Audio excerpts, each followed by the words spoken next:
مسلسل بلوي، البرنامج العائلي المفضل بأعماق مخفية ما راح تتوقعوها. جهزوا نفسكم حتى نشوف بلوي بنظرة جديدة كلش مختلفة. سنة 2019 انعرض هذا المسلسل لأول مرة، ويعتبروه هو النسخة الأسترالية من بيبا بيك. يتبع شخصية بلوي، الكبار والصغار يستمتعون وهم يشوفون مغامرات بلوي وأختها بينجو. بس بلوي مو كرتون أطفال عادي، لا أبد مو هيك. المسلسل انمدح لأن يتطرق لمواضيع مهمة مثل الأبوة، الصحة النفسية، الخسارة، وحتى العقم.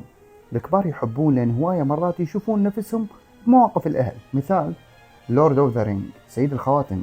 إيه، بلوي بأكثر من إشارة ثلاثية سيد الخواتم، أكيد ما متوقعين إن هاي الإشارات للأطفال. وكو هواية مواضيع أعمق مثل موضوع إجهاض تشيلي. الجمهور المستهدف لبلوي هم الأطفال، بس هذا ما يمنع الكتاب إنه يضيفون شوية مواضيع حساسة ويعرضوها بطريقة ذكية. مسلسل على ديزني بلس، فلازم يلتزمون بالقوانين حتى الحلقات ما تنحذف.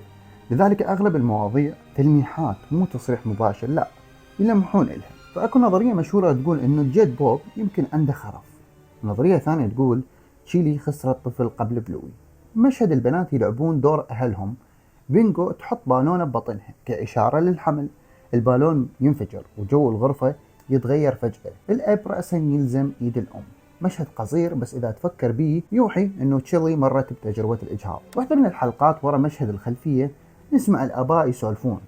الأب يقول معلومة وهو يحكي ويا أب ثاني بحفلة يوم الأب. موضوعهم إيجابيات وسلبيات عمليات التعقيم للرجال، يعني بكل صراحة موضوعهم للكبار بنسبة 100%. لاكسو المعلمة شخصية مفضلة عند الكبار، طريقتها بالتعليم كلش عبقرية، تساعد الأطفال حتى يشوفون حلول بنفسهم بدل ما تحل مشاكلهم بصورة مباشرة. هاي رسالة قوية للآباء، مرات لما تسوي أقل أولادك راح يتعلمون أكثر. حلقة القهوة، بلوي تلمح أنه تكوين الصداقات ورا ما نصير أب وأم مو صعب مثل ما نتصور. الأهل يتعرفون بالحديقة بسبب أطفالهم، ومرور الوقت الأطفال راح يصيرون أصدقاء. حلقة التخييم، هاي الحلقة تستحق جائزة. العائلة تطلع سفرة، بلوي تتعرف على كلب اسمه جان لوك اللي يحكي فرنسي. رغم اختلاف اللغة يتواصلون ويلعبون سوا.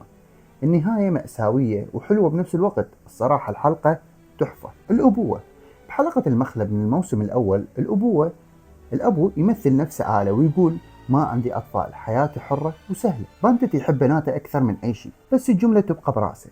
الكبار بس راح يفهمون معنى المسؤولية. حلقة ثانية مثل حلقة الجد، تشيلي تاخذ البنات يزورون جدهم وتقول لهم جدكم لازم يرتاح لأن مريض بالقلب. بس يوصلون يشوفوه يشتغل بالحديقة، يصير يثبت إنه هو بخير ويركض ويا البنات، وتشيلي خايفة يصير بيه شيء. المشهد يوجع. تشيلي تحكي ويا أبوها عن كبر العمر، هو يقول إنه البارحة كانوا أطفال. يعني بالمختصر جاي يسولف لهم شلون الوقت يمر بسرعة. ممكن هاي اللحظات صعب تنعاد. موضوع الكحول، الأهل يحجون أكثر من مرة عن الشرب. مثل باندت يقول تشيلي يمكن ما أتذكر أول لقاء لنا لين كنت سكران. وأكثر من حلقة اكو مشاهد تبين ان الامهات قاعدين يشربون بالنهار، وردود افعال الاباء تبين ان الموضوع مو عصير، لا، كحوليات. ذكروا اكثر من مسلسل بحلقات بلوي، بس اشهرها سترينج ثينجز. المبدعين حاطين حتى اشارات لهذا المسلسل. ولهنا وصلنا وياكم لنهاية الفيديو، ان شاء الله يا رب يكون عجبكم. نصيحة مني شخصيا، انا تابعت المسلسل ويا ابني، بصراحة مسلسل كلش حلو، راح يقوي مهاراتنا اللغوية بالنسبة لنا احنا الكبار وبالنسبة للاطفال. وايضا اكو قصص كلش حلوة ومشاهد معبرة راح تساعد الطفل انه يصير عنده فكرة عن المشاكل وشون يعالجوها، يصير عنده سرعة بديهة، توسع الآفاق للطفل. المسلسل حلو، بس بمشاهد شوية لازم يكونون الأم أو الأب موجودين حتى يقدرون يوجهون الطفل توجيه صحيح، لأن أنتم تعرفون أن الثقافة الغربية أكيد بيها شغلات شوية يعني ما راح نوافق عليها احنا بصورة كاملة بالنسبة لمجتمعاتنا الشرقية. وإن شاء الله يا رب يكون عجبكم الفيديو، انتظرونا بالفيديو الجاي.